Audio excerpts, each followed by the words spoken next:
네. 걔네가 최근에 주가가 많이 올랐잖아요. 네. 예를 들어서 협의 과정에서 지금 이제 평가액이 1억 원이니까 50만 원 줘. 오케이, 서로 상호 동의를 했어요. 근데 실제로 받게 되는 날에 얘가 10억이 돼 있는 거예요. 근데 그게 협의 기준으로 이미 협의를 완료했다. 또 판결 기준은 판결이 났다. 변호사님, 저희가 이혼해서 승소라 함은 나의 의도대로 잘 해결이 되었는가, 재산 분할을 많이 가져와야 되는 입장에서는 내가 많이 가져오면 승소라고 이렇게 의미가 될 수 있을 것 같아요. 네. 자, 그러면 재산 분할을 앞둔 사람들이 빠뜨리기 쉬운 혹은 잘못된 상식을 바라잡아주는 시간을 가져오면 좋을 것 같은데, 네. 최근 사건 중에서 의뢰인이 좀 잘못 알고 있었는데 좀 교정을 해줬던 사례가 있을까요? 그래도 요즘에는 일반적으로 많이 찾아보시고 오세요. 공부하고 오신 거죠? 챗GPT도 많이 돌려보시고 유튜브도 몇 개씩 보고 오시기 때문에 완전 이혼에 대한 개념이나 재산 분할에 대한 개념을 모르고 오시는 거는 거의 없는 것 같고요.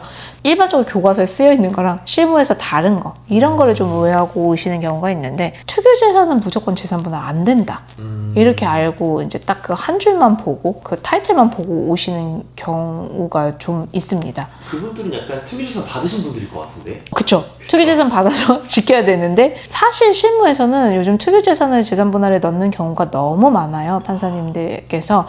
그래서 원칙적으로는 교과서에 투기재산은 재산분할 대상이 제외된다가 원칙이고, 특별히 이 유지나 뭐 증식에 기여했을 때 분할된다라고 원칙과 예외를 이렇게 써놓으시지만, 혼인기간이 어느 정도 차면 사실은 예외랑 원칙이 반대입니다. 그래서 5년 이내에 이혼하시게 되는 경우는 어쨌든 투기재산 빠진 경우가 많지만, 5년 넘어가면 기본적으로 포함될 가능성이 커지고, 10년 이후는 투기재산 분할된다라는 게 오히려 더 일반적인 것 같습니다. 여기에서 말하는 5년이랑 10년이 결혼기간인 거죠? 혼인기간이요. 근데 네. 특유재산은 혼인 네. 전에 형성된 재산이니까. 네, 혼인 전에 형성된 재산일 수도 있고, 아니면 혼인 중에 본인이 상속이나 증여받으신 재산일 수도 있습니다. 그러면은 예를 들어서 결혼은 10년이 됐어요. 10년차 부부예요. 근데 상속 증여받은 재산이 11년 차에 만약에 내가 그걸 받게 됐어요. 네. 근데 이듬해에 만약에 이혼을 하게 된다고 하면은 그 재산도 분할 대상에 포함되는 건가요? 포함될 수도 있고 안 될 수도 있는데, 이혼 직전에 받은 거는 그래도 포함이 안 될 가능성이 좀 커집니다. 예. 근데 이것도 또 형평을 좀 보기는 해야 돼요. 어떤 분이 20년 동안 혼인 생활을 했는데 남편이 생활비를 안 주셔서 꾹 참고 본인이 이제 맞벌이 하든 경제활동 하면서 자녀들 분양하면서 혼인 생활을 유지했어요. 근데 상속으로 그 직전에 받으신 거예요. 그런 경우는 어떻게 보면 또 포섭되는 게 형평에 맞는 경우가 있거든요. 혼인기간이 오래됐기 때문에 가정에 대한 기여도가 높다. 맞습니다. 그래서 이제 그런 기여도를 좀 어느 정도 보상을 해주기 위해. 네. 근데 그랬을 때는 반반이 아닐 수도 있겠네요. 그렇죠. 네, 비율은 기여도에 따라서 나눠질 수 있지만, 일단 재산 분할에는 포섭되는 경우가 많습니다. 제가 얼마 전에 한 분이, 저희 의뢰인이 남자분이신데 두 분 다 이혼하시고 재혼 가정이었어요. 근데 사실혼으로 한 7년 정도 사신 거예요. 그래서 이제 본인 기준에서는 예금 재산 한 5억 정도만 나누면 된다라고 생각을 하셨는데, 투기 재산이 혼인 전에, 그러니까 사실혼 전에 갖고 있었던 대출 없는 아파트가 있었어요. 그게 포함되니까 한 6억짜리 아파트 포함되니까 11억으로 총 이제 늘어난 거예요, 대상 재산이. 그래서 본인은 사실혼 인정 여부에 대해서도 다퉜지만 이 투기 재산이 빠질 거라고 생각하셨는데, 어쨌든 7년 차이기 때문에, 또 사실혼 기간이 길었기 때문에 포함하는 걸로 하되, 다만 이제 기여도를 확 깎는 걸로 이제 결과가 나왔거든요. 근데 이게 어떻게 보면 저는 조삼모사라고 설명을 드리는 게, 이게 빠지고, 이 아파트가 빠지고 투기재산이 빠지고 5억에서 반반을 나누는 거나, 아니면 그게 포함되고 기여도를 확 떨어뜨리는 거나 비슷하다라고 설명을 드리는데, 이게 심정적으로 그게 포함된다는 거를 이해시켜 드리는데 아는 좀 설명이 필요했던 경우도 있습니다. 납득을 못 하시는 거니까. 네, 그럴 수 있습니다. 반대로 그러면은 네. 재산 분할을 받아와야 되는 입장에서는 사실 그런 투기재산 리스트도 머릿속에 쫙 다 있긴 하겠네요. 포함돼야죠. 네. 최대한 많은 네. 거를 자기는 받아와야 되는 거니까. 맞습니다. 네. 사람들이 조금 많이 오해하는 게, 신혼집 공동명의. 공동명의가 근데 꼭 5대5가 아니라 뭐 9대1도 될 수 있고 뭐 그렇게 다 될 수 있는 거잖아요. 네, 비율을 다르게 할 수도 있는데, 그래도 아직 뭐 한국에서는 공동명의라고 하면 상징적인 것 때문에 2분의 1로 하는 케이스가 좀 일반적인 것 같습니다. 생각보다 저는 요새는 사람들이 합리적이라서 별로 없을 줄 알았는데 생각보다 꽤 있더라고요. 많이 있어요. 네. 근데 제 주변에 어떤 케이스가 있었냐면은, 신혼부부가 이제 결혼을 했는데 남편이 100% 다 부담을 했어요, 아파트에 대해서. 근데 이제 아내와의 의리를 위해서 반반으로 이제 공동 명의를 해줬어요. 해줄 수 있죠. 네. 그러면 만약에 5년 차 이내에 이혼을 한다. 네. 그러면은 이 아파트는 반반으로 쪼개지나요? 반반으로 안 쪼개집니다. 네, 이혼 재산 분할에서는 명의가 그렇게 중요한 건 아니어서 와이프 명의로 돼 있든 남편 명의로 돼 있든 어쨌든 기여도를 평가해서 가져오는 거지 명의 자체가 중요한 건 아닙니다.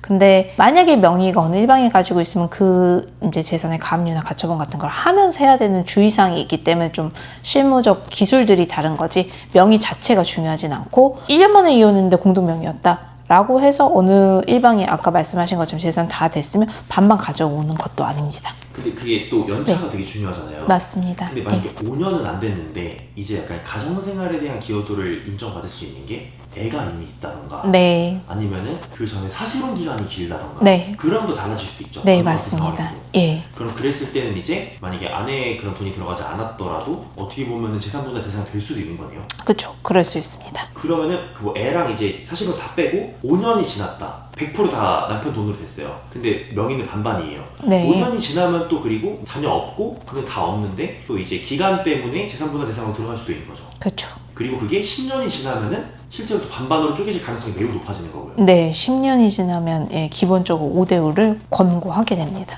그래서 예. 이제 명의보다는 실제로 들어가 있는 그 사람의 재산의 비율이 중요하고 네. 근데 그게 또 연차랑 그러니까 가정생활에 대한 기여도에 따라 달라질 수 있는데 네. 거기는 뭐 연차도 될 수 있고 자녀 자녀의 유무. 양육, 예. 그러거나 또 이제 예. 뭐 여러 가지 기타 헌신을 한 부분이 네. 있을 수 있겠네요. 예. 재산 분할을 하기로 했는데 의뢰인들이 생각보다 많이 빠뜨리는 거가 있을 것 같아요. 예를 들면 퇴직연금? 근데 퇴직연금도 많이 빠뜨리시고 보험 같은 경우에도 해지환급금이 큰 저축사고보험 같은 게 있으실 수 있어요. 그것도 보통 보험이어서 재산분할 할 때 선뜻 생각 못 하시는 경우도 있고. 당연한 건 뭐 부동산이나 네. 뭐 금융자산. 그런 건 네. 당연한데 네. 그럼 가상화폐 같은 코인은요? 코인 다 포함됩니다. 은닉한 경우가 있을 것 같아요. 과거에는 좀 이 가상화폐 자산의 추적이 어려웠는데 지금은 한국거래소에서 거래하는 것들은 다 추적이 되고 사실조회 대상, 저희가 명시한 대상이 다 포함하기 때문에 그거까지는 다 뒤져서 포함시킬 수 있고 은닉하는 경우는 차명재산이 좀 어렵습니다.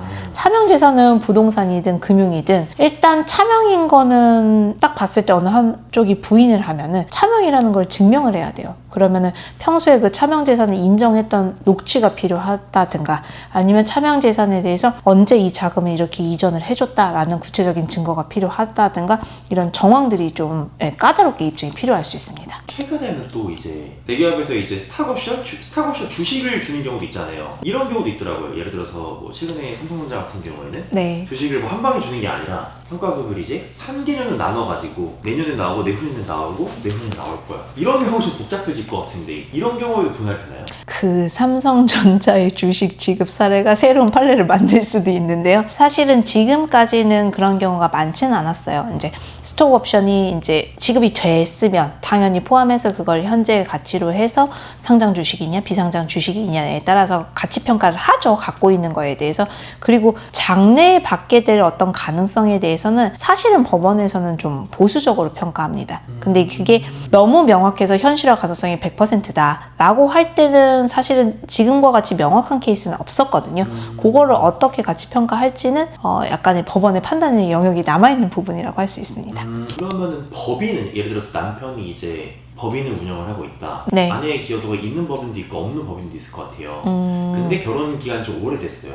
그러면 아내 입장에선 사실 내 기여도가 있는 법인은 당연히 그 부분에 대한 거를 보상을 받고 싶을 텐데 그러면 그걸 구체적으로 뭐 회사를 쫓겨올 수는 없는 거잖아요. 네. 그럼 어떤 방식으로 받는지 궁금해요. 기여도가 전체 있으면 남편이 보유하고 있는 주식은 A, B, C 법인이 있다고 하더라도 내가 어느 법인에 꼭 기여를 할 필요 없이 모두 평가 대상으로 할 수 있고 분할 대상이라고 주장할 수 있습니다. 그러니까 그게 A 예금, B 예금, C 예금에 있는 거랑 똑같다고 보시면 되거든요.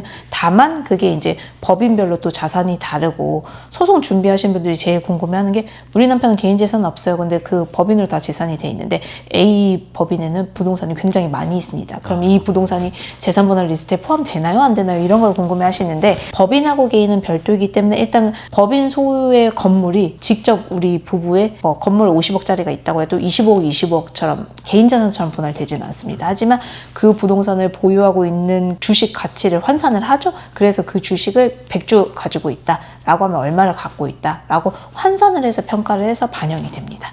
근데 만약 상장법인이 아니라 비상장법인이면 주식으로 이렇게 만약 인정받을 수 없으면은 그 뭐 현금성으로 주나요? 아니면은 상장법인이면 주식을 분할받는 것도 괜찮은 선택이시지만 사실 비상장법인일 때는 비상장법인의 주식은 주식으로 분할받으시는 게 원고의 입장에서는 굉장히 불리한 선택이에요. 왜냐하면 비상장 주식에 대해서 거래도 힘들거니와 그걸 갖고 있다고 해도 어떤 회사와 특수관계가 아니면 재산권을 행사하는 게 굉장히 제한될 수 있잖아요. 그렇기 때문에 비상장 주식은 감정평가를 해요. 그래서 비상장 주식에 20억 가치가 있다라고 하면 거기에 대해서 나는 10억을 달라. 이렇게 주장을 하시는 게 맞습니다. 예, 맞습니다. 그러면은 감가상각이 좀 되는 자산들 있잖아요. 네. 자동차나 가전제품, 약간 고가의 기술 그런 것들도 재산분할 대상에 포함되나요? 자동차는 일단 기본적으로 포함되고요. 누구 명의면 명의대로 이렇게 되고 할부 있는 거나 캐피탈이 있으면 그거 제외하고 예를 들어서 1억짜리 차인데 5천이 캐피탈이 있다. 그럼 5천만 원짜리 자산이 되는 거고 그게 뭐 공유다. 그럼 99대 1로 그대로 해서 명세표를 하고요. 미술품 같은 경우는 아주 고가의 미술품이면은 측정을 할 수도 있지만 귀중품도 뭐 예를 들어서 5대 마피기 시계다 네.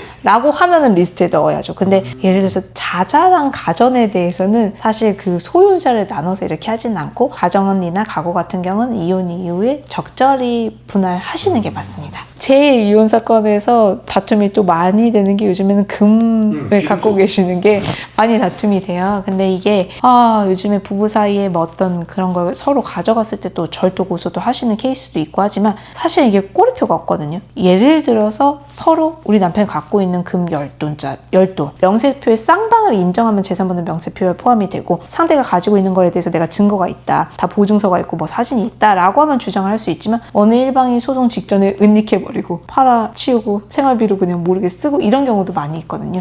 그래서 그런 경우는 서로 증빙이 없고 입증할 수 없다, 누가 가져갈지 모른다라고 하면 재산분할 명세표에 포함하기 어려운 경우가 있습니다. 그러면은 이제 네. 또 궁금한 게 예를 들어서 뭐 부동산이 여러 채가 있을 수도 있고 주식 같은 경우는 예를 들어서 남편 그 금융에서 주식이 이제 재산분할 대상이에요. 뭐 예를 들어서 하이닉스 1000주를 가지고 있고 삼성전자 1000주를 가지고 있어요. 그러면 500 쪼개 뭐 만약 5대5로 분할하세요 그러면은 5대5로 쪼개는 게 일반적이죠.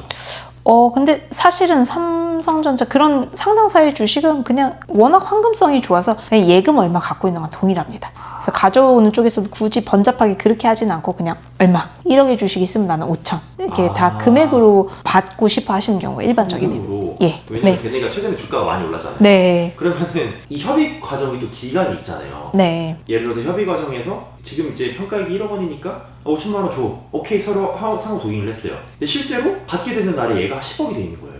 근데 그게 협의 기준으로 이미 협의를 완료했다. 또 판결 기준은 판결이 났다. 그럼 그 금액대로입니다. 그거는 그때 기준대로. 없는 예, 맞습니다. 재산분할 대상인 줄 알았는데 아닌 경우도 있네요. 상속 자산? 예, 특유 재산? 예, 그런 경우가 많이 있고 가끔 가정 가구까지도 나누고 싶어하는 의뢰인들도 있으세요. 판결로. 근데 그거는 불가능한 방법이고요. 반려견, 반려묘의 경우를 서로 애착이 많으시기 때문에 양육권처럼 분쟁하시고 싶어 하시는 분도 계시지만 사실 일반적인 경우는 아닙니다. 그런 경우 어떻게 해요? 반려묘는 반려묘는? 사실 협의 이혼할 때는 그 밀당을 굉장히 그 부분에 대한 의사가 합치되지 않아서 파토나는 경우도 있거든요. 근데 사실 법원으로 갔을 때 판사가 양육권처럼 판단을 해주진 않기 때문에 그쵸. 그거는 적절히 협의를 하셔야 되는 부분입니다. 예. 이혼을 하기로 이야기를 하는 과정에서 이혼 과정에서 받은 상속재산은 어떻게 해요? 이혼 과정에서 받은 상속재산은 사실 재산분할에 포함되지 않는 게 원칙입니다. 하지만 괜한 분쟁을 만드시면 안 되기 때문에 저는 이혼 도장 찍고 이혼 신고할 때까지는 상속받지 말라라고 권고해드립니다. 그러면은 이혼 과정에서 그러니까 상속은 아니어도 뭐 성과급이 나올 수도 있는 거고 네. 큰 돈을 내가 어떻게 벌 수도 있는 거잖아요. 그러면 그 과정이 깨질 수가 있거든요. 그 문제 때문에. 그래서 사실은 뭔가 조율을 할 수 있다면 이혼 후에 수령하시는 게 낫습니다. 그러니까 예를 들어서 아까 전에 저희가 이야기한 것처럼 네. 남편이 가지고 있던 주식이 막 100배가 될 수도 있는 거잖아요. 그렇죠. 그것 때문에 이혼 과정이 파토날 수도 있겠네요. 파토나고 다시 재산분할 논의로 이어지는 케이스도 있습니다. 막 전국이 2, 3년 전에 집값이 빠르게 상승했을 때 네. 구두로 협의 이혼하시고 재산분할 하셨던 분들이 이후에 소송하시게 된 케이스가 굉장히 많거든요. 예를 들어서 나는 3억짜리 아파트에서 이혼할 때 그냥 구두로 1억만 받고 헤어졌는데 그 위에 막 5억, 6억 100억이 된 거예요. 그런 경우 후속적으로 이어서 소송을 하시게 된 케이스가 굉장히 많이 있습니다. 협의이혼 했다고 끝이 아닌 거네요? 재산 분할에 대한 협의이혼하면서 재산 분할에 대한 거를 변호사를 통해서 합의서를 명확히 써놓지 않고 두 분 사이에 구두로 그냥 대강 얘기하시고 끝내시는 경우, 또 그냥 어느 정도의 금액만 주고받고 서류를 안 해놓으시는 경우, 하셨다고 하더라도 불충분한 서류를 해놓으시는 경우가 많아요. 그런 경우는 후속적으로 2년 내에 재산 분할 소송이 이루어질 수 있습니다. 만약에 변호사님을 통해서 협의이혼을 했어요. 네. 그래도 2년 이내에 소송을 할 수 있나요? 아니요. 그걸 저희가 못하게 합의서를 작성합니다. 아, 합의서를 예. 할 때 그 리스크를 아예 그냥 방지를 차단해버립니다. 아, 예. 네, 알겠습니다. 네. 저희 그래서 5가지 재산 분할 전에 좀 사람들이 많이 헷갈리는 5가지는 이제 명의에 대한 거, 네. 그리고 특유 재산, 네. 그리고 뭐 결혼 연차에 대한 거, 네. 예. 그다음에 이혼 과정에서 생긴 재산, 그다음에 사람들이 많이 빠뜨리기 쉬운 재산에 대해서 네. 이야기를 해보았습니다. 예.